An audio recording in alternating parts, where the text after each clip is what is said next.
'Tis I, your old pal King Chuck. I hope you're having a hunky-dory day. Yeah, I'm doing a two-banger this weekend because a couple of things have popped up since the overnight hours. Of course, the biggest news right now, the sudden death of Lindsey Graham. And I gotta give him Bee-otch of the day for being a Trump ally.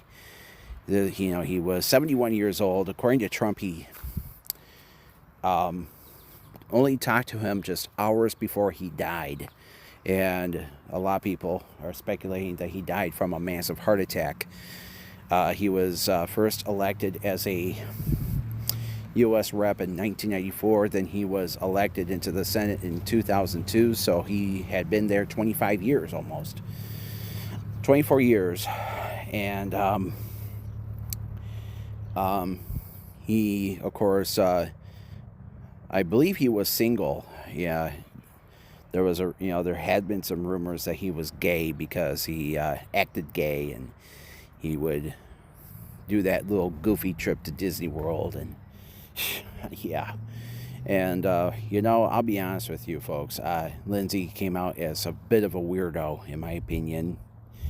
And now that he's gone, that means one less vote for Trump, which is very good news to say the least. I know some people will listen to me and say, Chuck, you're being too mean.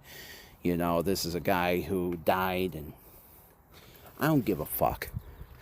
Anybody who is a Trump supporter, in my opinion, especially now with high gas prices and war and, no Epstein files, I don't give a shit. I don't give a fuck. You say, you do, bad shit, and karma will be a bitch, and I keep saying this. John Lennon was only half right.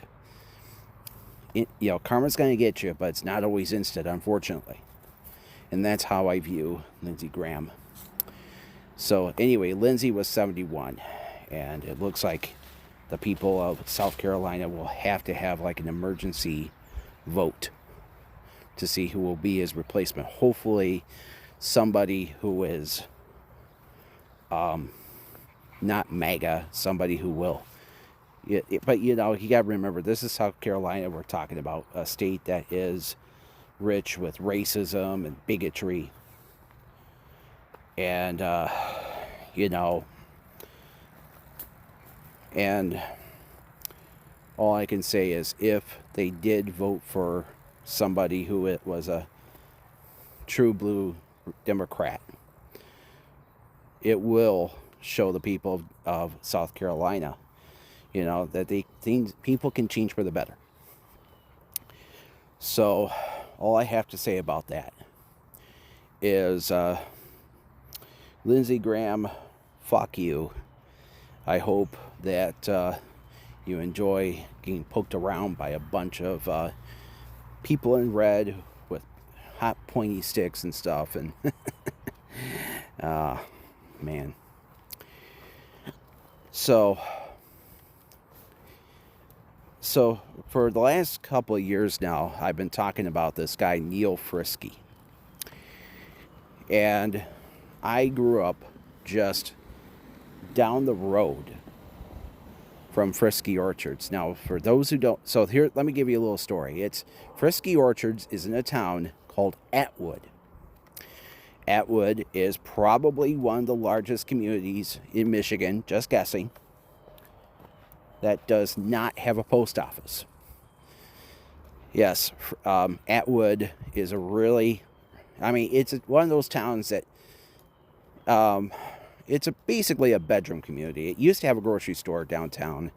It was an old Spartan store called Atwood Shopping Center, and before that it was called the Young's. It was a little supermarket that had been around since the 20s, and then it closed like 1991 or so. And it used to have a gas station. I actually went to school with a girl whose mother owned that little gas station. And anyway, Atwood is not necessarily a self-sustaining town. It's one of those communities where you have to go to another town. Yeah, as a matter of fact, Eastport, which is just about 5 miles south of town, they actually have a lot of stuff that, they do have a gas station / supermarket, Eastport Market. So really, it is a nice little grocery store. I'll give them that. Yeah, Eastport Market's been around for almost 50 years, and it's had multiple different owners over the years. It's it started out with come. Yeah, my little puppy is getting into trouble again. Yep, I'm at the park. My executive producer is not the most really. Oh my God! I think she found like a critter that she wanted to kill, oh my God, yeah. How many come. Yeah, she is in the grass, so to speak. Oh my God, she is on the prowl. Oh my God, my dog is on the prowl right now. Come. Yeah, you ain't hunting today, buddy. So, anyway, so Atwood is a community that is one of those towns that used to have a lot of stuff, but it still has, like a golf course. It still has a golf course. It still has a motel, a couple of tractor dealerships. I believe the old grocery store is now an antique shop. It actually still has a hardware store. Yeah, hardware store in lumber. And anyway, so the rest of the story is that, but Atwood's biggest attraction, unfortunately, is Friske Orchards. And Friske Orchards has a very sordid history. So the founder of Friske Orchards was a man named Richard Friske. Richard came from Germany. Richard fought with the Nazis in World War II. And after the Nazis were defeated and Germany was in shambles, so guess what happened? Richard and his family moved to America. They eventually settled in Atwood, where they started a little orchard where they grew apples and cherries and other fruits and vegetables, and they thrived over the years. And then Richard ran for Congress. He was in the U.S. Congress, serving that area of Michigan, like Charlevoix and Antrim County and all that. So he became a congressman in the early 70s. He was a Republican, and he was incredibly far to the right. He was a racist. He was a segregationist. He wanted to bring segregation back to schools. He didn't want schools to teach sex ed. He felt that parents should be the ones responsible for teaching their kids sex ed, not teachers. He wanted, as a matter of fact, it turns out that he was a funder of the KKK. He was a very despicable, hateful human being. And I'm sorry to say this, my great aunt who passed away recently was a farmer herself, and so was her husband, and they were incredibly racist. I'm sorry to break it to you folks, but a lot of farmers in northern Michigan are racist, and they, my aunt and uncle, they love to use the N-word. They felt it was just only a word that, it was, it's just a word. Black people say it all the time. Why can't I? Yeah, good old white privilege for you. So anyway, the only good thing I have to say about Richard Friske is that he died. That's the good news. But here's the bad news. Obviously, Richard had a family, and his son and his family and their sons and all that, they would take over not only did they take over the orchard, but they also expanded it. Of Atwood, the biggest building in town, you guessed it, is Friske Orchards. They have a giant barn on the side of US 31, and they turned it into basically like an amusement park of sorts. You know, kind of like here in Grand Rapids, we have Robinettes. And I love Robinettes, by the way. My mom and I go there every year. They have horse rides and, you know, a little gift shop and, you know, donuts. And, you know, and Friske is trying to compete with that. They want people in northern Michigan to go to their orchard. The big difference, though, between Friske's and Robinettes is Friske's is closed on Sundays. And you guessed it, it's because they're Christian.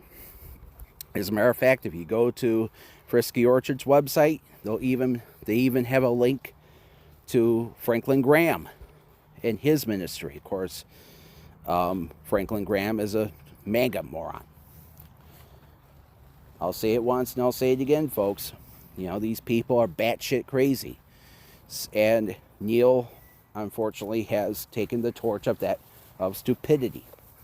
So this is the story with Neil, who, by the way, his real name is Cornelius. Korneilius,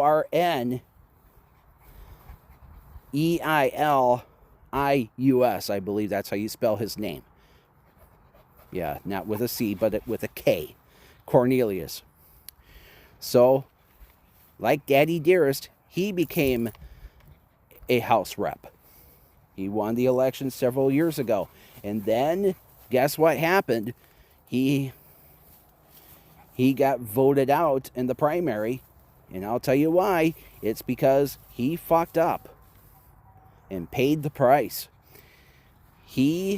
So while he was in Lansing, Cornelius, Mr. Family Values Republican, who, by the way, I guess is divorced, got a stripper from Deja Vu, an exotic dancer from the local Deja Vu showgirls in Lansing, to come over to his house. And he chased her around with a shotgun. So, you know, and I hate to say it, but you know, for years and years, strip clubs, you know, a lot of right-wingers have said that you need to shut down because they're hotbeds of prostitution. Well, yes, I know. There's a couple of girls who work at these clubs who sadly invite, you know, they have a guy who forks over a couple $100 or so and says, hey, come over to my place. And some of these girls are desperate for money. And, you know, I used to go to the one in Kalamazoo all the time. And I did hear a few stories about a few girls, a few of the women there who did prostitute themselves, and they were all caught. And it's true. You know, one woman, by the way, was a single mom, and, you know, she was just 19, and yeah, she was caught because there was a guy who came back to the club who said one day and said, hey, she left her purse here at my house. Can you give it back to her? And I'm like, oh no. Whoops. But, you know, most women, I think, do a damn good job of... I think most women who work at strip clubs do a damn good job of making sure that they know the rules, and so do the customers.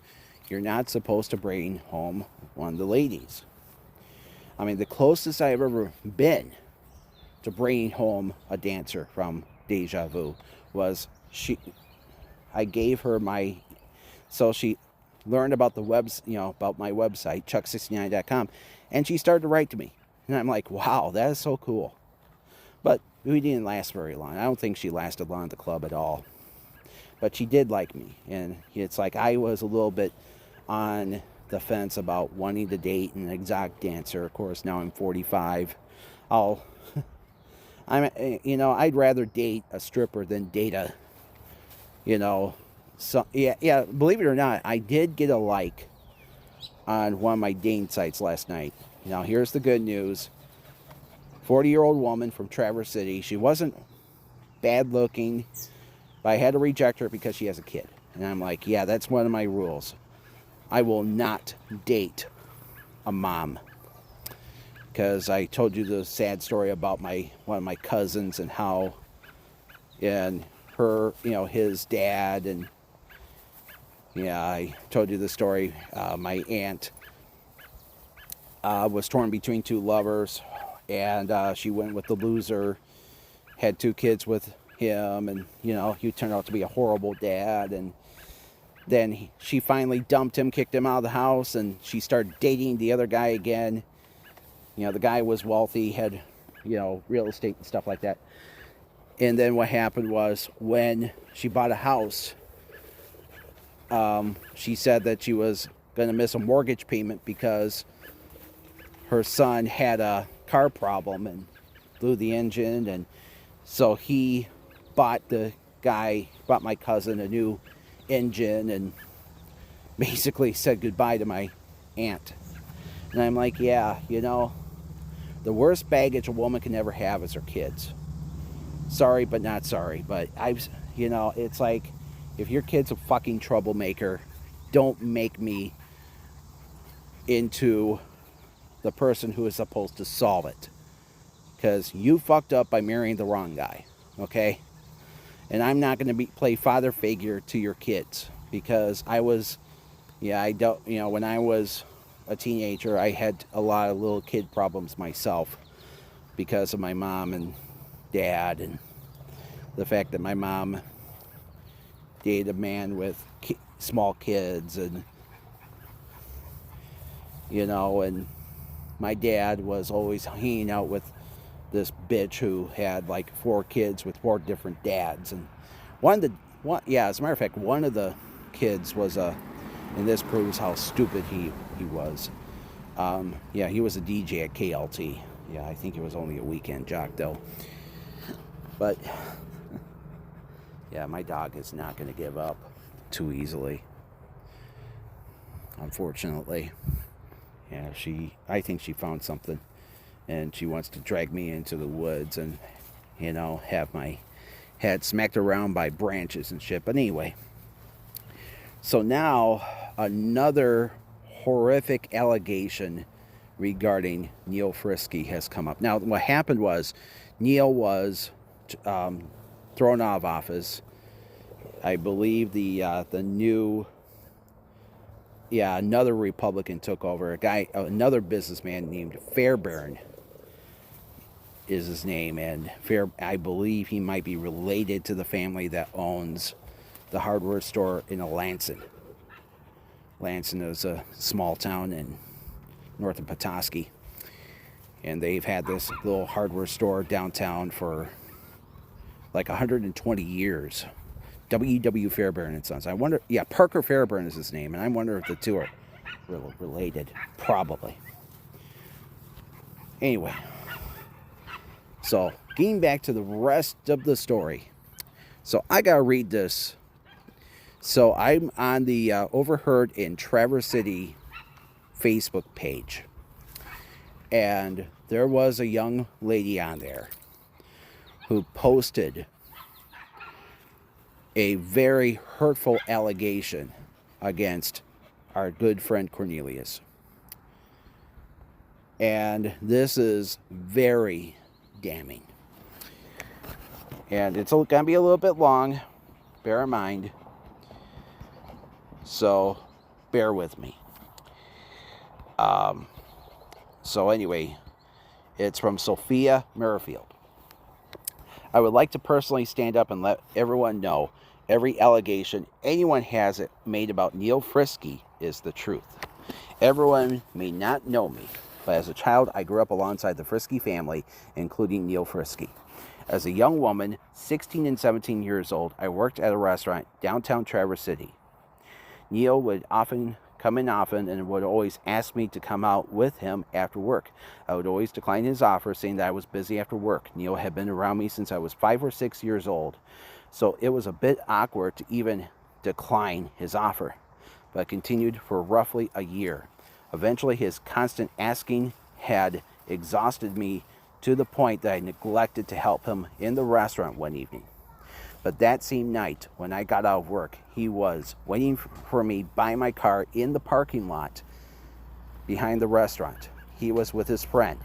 Often both of them came into the restaurant together. They were there to try to convince me to come with them and enjoy my time with them at a nearby destination hotel.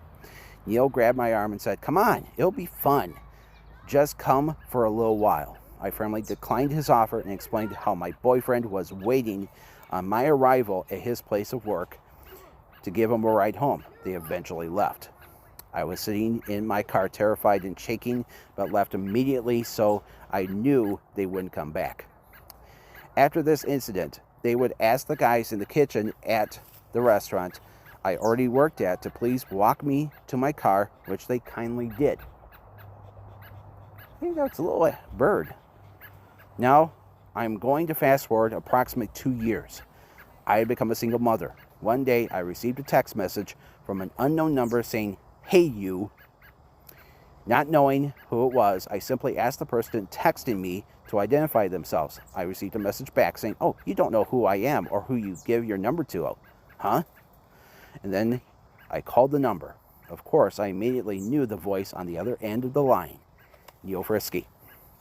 I immediately hung up the phone. After gathering my thoughts, I responded to his text message requesting that he never contact me or my sister ever again, or I would contact the police. About a year later, one of my friends told me about a way to earn some extra income by using a specific website. The website set up young women with older men. The men would then pay you to be an accessory on their arm. As a single mom struggling to make ends meet, I decided to take a chance and give it a try. I went on a couple of different dates with men who were divorced and lonely. All you had to do was sit and talk to someone. They would take me to events and thank me for my time, and I would go on my merry way. It was not a bad gig.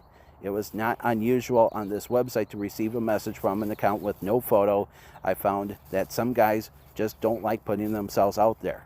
I would agree to a dinner in downtown Traverse City, always arrive early, and then make sure to get my own water at the bar before we would sit down.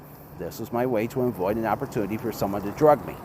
While I was on one of those dates, I was approached by, surprise, surprise, Neil Friske. At first, he just said, "Hi." So to be polite and avoid making a scene, I responded with, "Hello?" Thinking to myself, why is this man brazen enough to approach me after all these previous events that had taken place? I had made it extremely clear that I did not want him around me. Then I said to him, "If you don't mind, I am waiting for a date." He responded, "I am your date." My heart dropped into my stomach. I literally sat there paralyzed in fear. My thoughts drifted to all the heartbreaking, terrible situations that had happened through the years with this man. I was currently sitting in a similar situation, but thank God in a public setting. I then told him he did not had given any indication that I would be joining him on a date. He had even gone as far as to give himself a fake name when messaging me online. I let him know at that point that I would not be joining him for dinner, and I turned my back to him. His response was to laugh, almost like he had won something, as if he was satisfied that he had made it clear to me again that he would get to me. I couldn't even leave that bar stool. I was angry at myself for even thinking this was a good idea. I cried and asked for more water at the bar. There were still 3 hours left until the restaurant closed, and since my back was turned to him, I don't know if he had left or gone to eat dinner by himself in the dining room. I stayed there for about 20 minutes to close It felt like forever. There was a gentleman at the bar who made some small talk with me. In our conversation, I learned that he had kids of his own, so I asked him to please walk me to my car. He was kind enough to do so. Then I drove home. After my 50-minute drive, I arrived safely in my driveway, happily to finally be home. But the next thing I knew, there was a vehicle behind me with the high beams on, revving the engine. Luckily, in order to keep my daughter from waking up, my sitter had gone outside to greet me with my dog. The vehicle instantly screeched out my driveway, and that night I was extremely thankful for my Second Amendment rights. During this season of my life, I worked at a restaurant local to Antrim County. I had been employed there on and off since I was 14 years old, but during the time frame I was the floor manager there. While Neil was running for the first time for a state representative position, he brought some guests to the restaurant for dinner. As soon as I locked eyes with him, I froze. He smiled and laughed, almost like, "Ha, got you again." I then went upstairs to the general manager and informed her I simply could not work due to the uncomfortable situation that had just unfolded. After I informed my manager about who this person was and some of the previous events that had taken place, she politely asked Neil Friske to leave. He declined her request, saying that he had already ordered dinner. He responded telling him to finish their meal and leave, explaining that an employee was uncomfortable with his presence because of his past experiences. I want to make something clear, very clear. At this point, I hadn't spoken up to many people about my past experiences with Neil. I was ashamed, embarrassed, and scared about Neil and my encounters with him.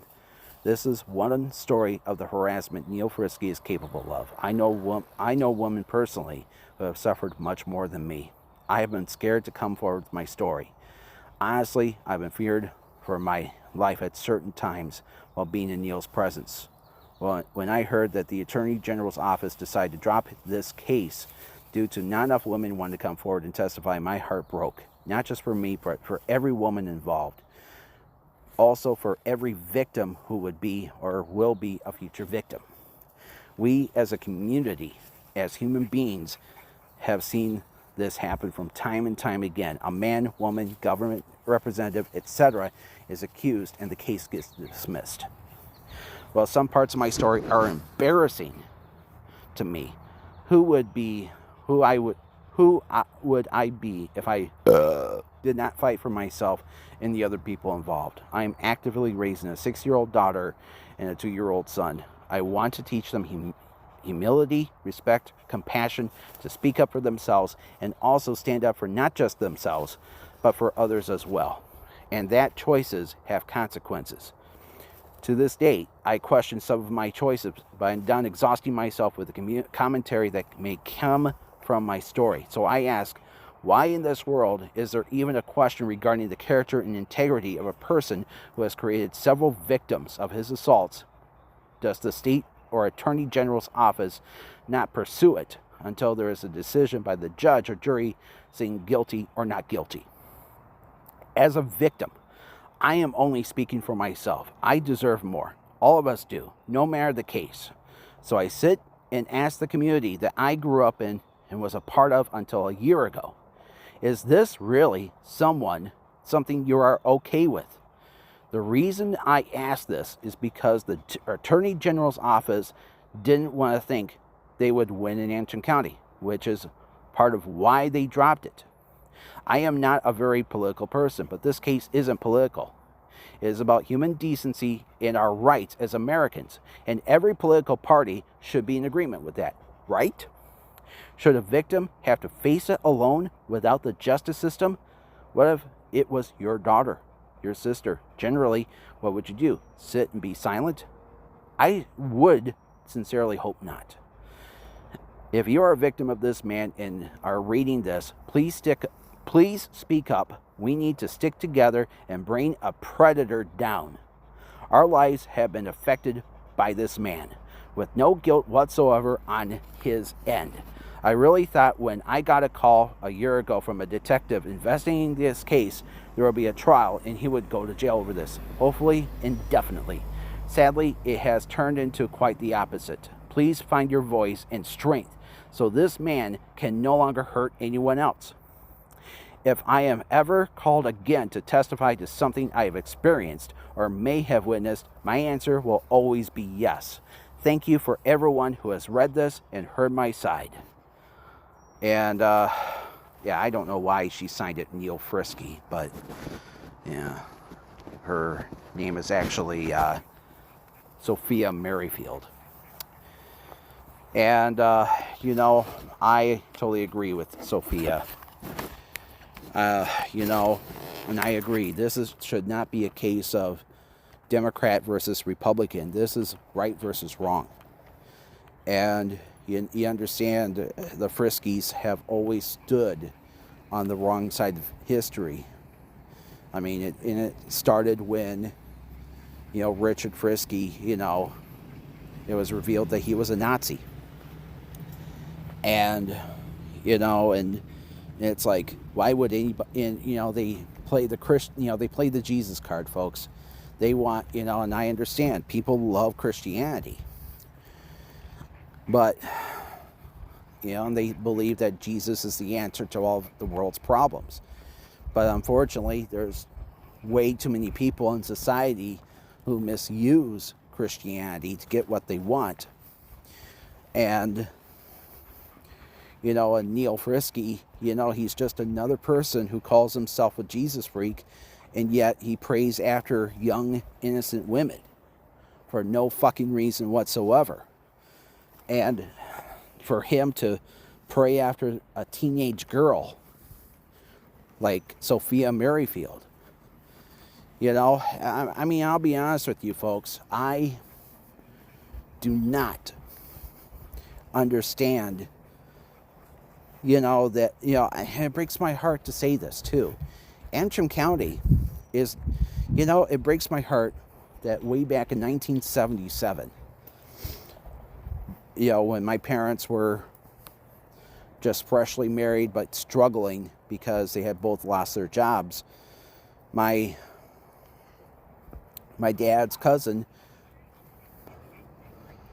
decided, okay, let's go ahead and move you guys up to to Antrim County. Come. Yeah. And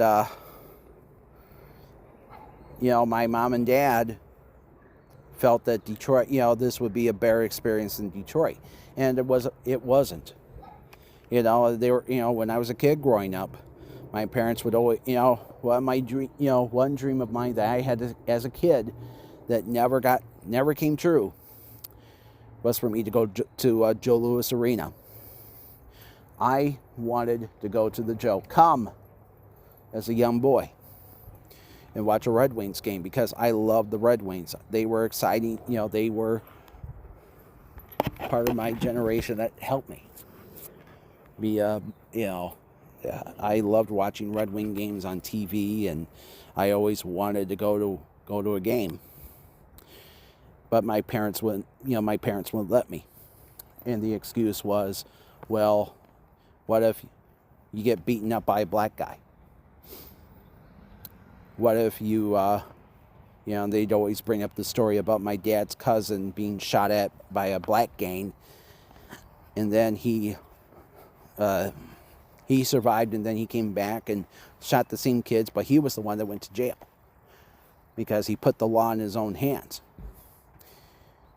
They wanted to tell me that if there's a dark-skinned person out there, they were a de facto bad person. And by default, they were a bad person. They were a bad human being. Oh, my dog saw a squirrel. But yet, Antrim County is loaded with bad people. And, you wouldn't believe how many pedophiles live up there. And even the restaurant where I worked at, they made, I was a dishwasher when I was a young boy, when I was 16, 17 years old, and they made me work with a pedophile. And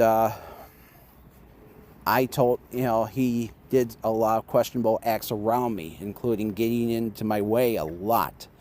And, one time he washed off as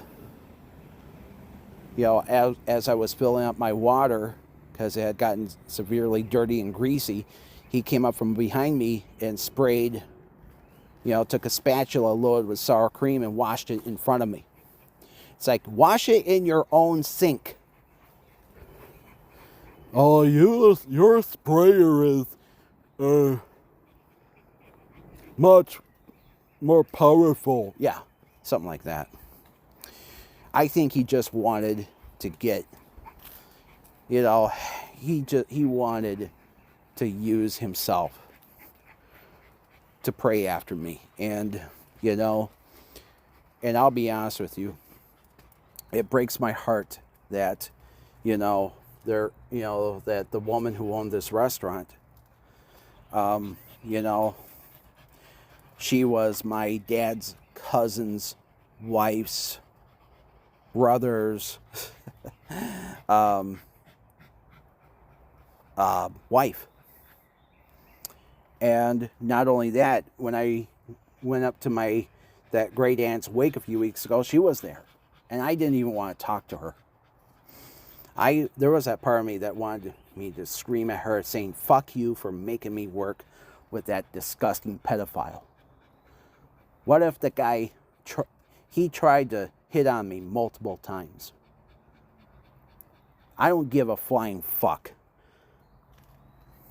If you own a business and you employ people under 18, you should not employ pedophiles, even if it was rumored that they were a pedophile. But you know what? Karma hit the restaurant. They became the lowest rated restaurant in Elk Rapids, and they ended up having to close. And of course, it became a liquor store. And I've been to that liquor store, and I wasn't really impressed. A lot of crap from Aldi on their shelves. Yeah, nothing like a good old Indian store. But you see, folks, and not only that, when I was in high school, there was an asshole who wanted me to give him rides to TBA Career Tech Center every day, so he wouldn't be spending a lot of money on gas. And, it was he and his friend, and they'd pay me by making me listen to shitty country music. He'd bring country music CDs. He thought that was an automatic. Here I am wearing shirts that said Spear Britney and Insuck, and I was a regular customer to Hot Topic when I was a teenager. And these ass clowns would bring in not even Garth Brooks CDs, but Chris Gaines. Come on. Yeah, standing in front of the men's room. Yeah, I have a very uncontrollable executive producer. And guess what I learned? When I was, back in the early 90s, this asshole ended up raping a 13-year-old girl. He's on the sex offender list. I even Googled his name. It turned out that he had 2 kids with a woman, and he lost custody because they found out that, he was a pedophile. You see, Northern Michigan isn't as God's country as you think. Plus the fact that I mentioned multiple times that just down the street from where I lived. Come. You can go into the girls' room, but I can't. All truth be, but yeah, I told you the story. There's a convicted felon who lives down the street from where I grew up. Trucker Randy Bishop. And of course, I told you a few weeks ago, his wife is the county clerk in Antrim County. And she, unfortunately, was busted for misusing the voting records to go after people and changing the records and changing this and changing that. She shouldn't do that, but she did. And it's not in, and people are like, Charlie, why do you want to go away from there? It's God's country. It's beautiful. You don't have to deal with those nasty black people. And they're going to murder and kill you. And you see it. You see they shoot each other all the time. And I'm like, okay, what is there to do where I live? Nothing. I pretty much spent my teenage years in my bedroom watching TV and listening to what little good radio there was up north. And not only that, nothing like 5 million channels of butt rock and where have all the cowboys gone and country. Yeah. This is why I started my website. Not only that, this is why I also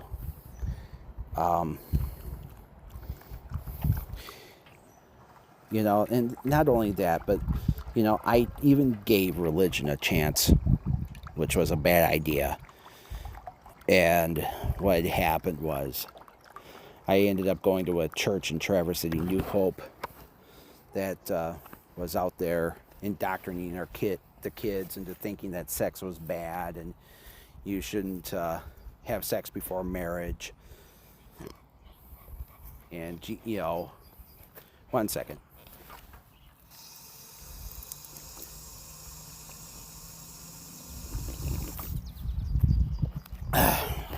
And they decided, and the people who were doing that stole $500,000 from their church. And the one guy ended up committing suicide. He blew his brains out. I got news for you, folks. Northern Michigan isn't as God's country as you think. There are a lot of lowlifes who call Northern Michigan their home. And even here in Grand Rapids, I'm sorry to say that. They're everywhere. It was just that I didn't have a happy life in Elk Rapids. And and it breaks my heart that I have to live here in Grand Rapids, all because there were no jobs up there.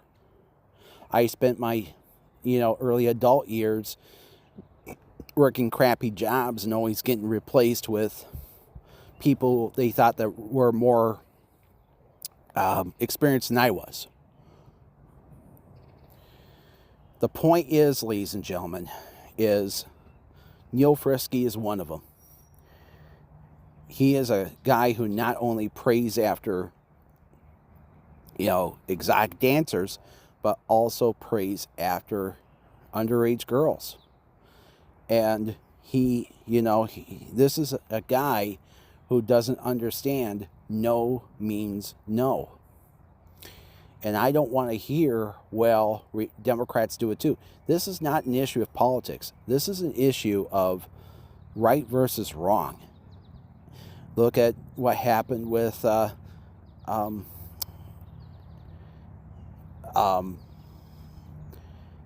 co-founder of Miramax, Harvey Weinstein. Harvey Weinstein raped, dozens and 70, 80 women. They all came forward and threw him in jail. And that was the end of the Weinstein film empire right then and there. You don't hear much about Bob Weinstein anymore either, although I guess he's still in the film business. And, sadly, a lot of it came from childhood abuse. His mother called him bullied him for being too fat and screamed at him, and she was a total cunt. And she was not a nurturing mother at all. And even worse, some people wonder, why did Harvey name the company after her? And Harvey was a staunch Democrat. It's not an issue of politics, folks. And of course, now we hear about Graham Plattner and what he allegedly did. And Plattner was, and all these accusations from other women who have said that he attempted to rape them and touch them inappropriately. And I mean, it's a no means no situation. And I know I've been with women before, and I've, tried to put the moves on them in the past, and they all said no to me. And I'm like, okay, hands off. When she's ready, she's ready. If she's never ready and all end up not being ready, okay, time to move on. And I know this, folks. To a guy, it's soul crushing when you end up being a lifelong loner. But you still need to understand that all women need respect. And this woman tried really hard to wash herself away from Neil Friske, and Neil was a stalker. And I agree. I hope that more people will hear about Neil Friske and what he's done. And not just Neil, but the whole Friske family. I mean, I don't want to hear, you have to understand there's some good members of the family and they're good Christian people. And it breaks my heart that some of the biggest scumbags who have ever walked the earth have labeled themselves Christian. When in fact, some of the stuff they've done is far from it. You're dealing with people, and it's like my cousin. I mentioned him earlier. He screwed over his mother while she was on her deathbed. And, his mother was a saint. And not only that, he also cut off most of our family.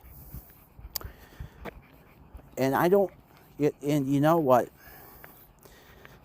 It breaks my heart when people say that they're Christian and they end up becoming bullies.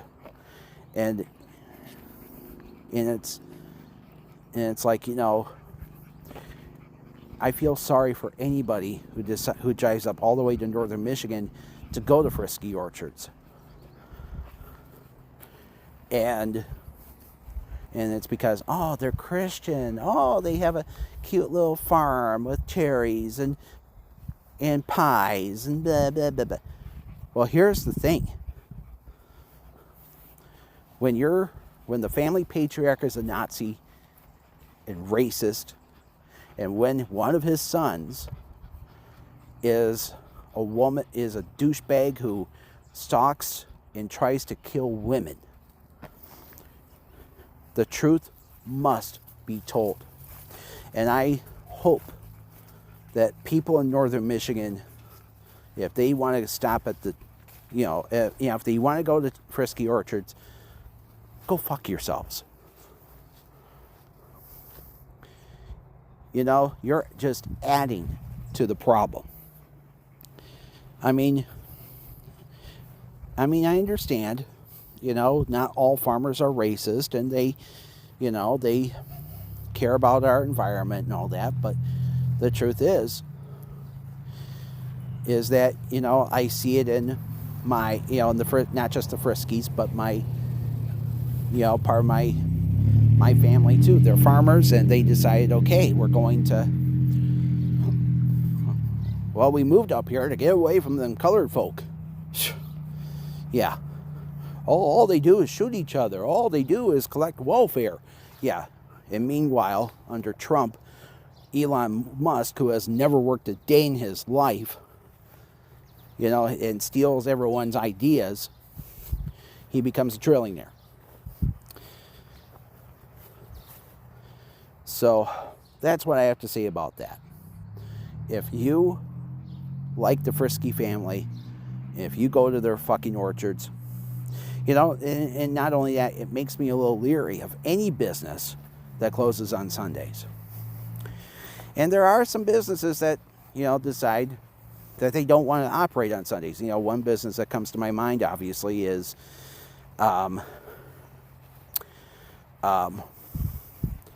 there's a major supermarket chain in northern Michigan called Ebel's. And they've grown tremendously over the last decade or so. They've added 2 more stores to their lineup. They have a store now in Reed City and another store in Everett, along with the flagship in Falmouth. And, a lot of people love this family because they're very Christian. And my take is, well, if you want, now, and of course they're closed on Sundays, and they do it because so they can go to church on Sunday and allow their employees to rest up for the weekend, and because they work long hours during the week, and that's fine. But if I hear stories about, well, we just saw colored folk at the door, we're gonna buzz the alarm. Of course, that's what Howard Stern talked about many years ago. They allowed businesses back in the day would sound an alarm if a black person walked through the door, or a person of color, or if they banned somebody because they look transgender or whatever. If I heard any horror stories about them, I would be boycotting them. But otherwise, people drive for miles around because they process their own meat and jerky, and people can buy their stuff for dirt cheap. Well, guess who else does it? Costco. It's right. Costco, actually, the reason why Costco meats are so cheap is because they own their own processing plants. It's true. That's why if you go to a Costco, their prices are dirt cheap too. And yes, they're closed on Sunday. They're open on Sundays, excuse me. But that's the way. The only thing I don't like about Costco is they don't have enough stores. They only have 2 locations in Grand Rapids. I wish there was one closer to me. I'm actually halfway between their 2 stores in town, in Cascade and Granville. Yeah, both stores are a little bit of a hop, skip, and a jump on the freeway. But I'd rather go there and do as much grocery shopping there than to go to Meijer, which is on every street corner here in this city. Because, the Meijer family, they're conservatives. The only thing I do like about the Meijer family is that at least one of them, who was the congressman from here in Michigan, Peter, he's anti-Trump. And it was all because, he called for his impeachment too. So there is a good side to the Meijer family. But otherwise, I'm a Costco guy through and through. But anyway, once again, if you live in northern Michigan, avoid Friske Orchards.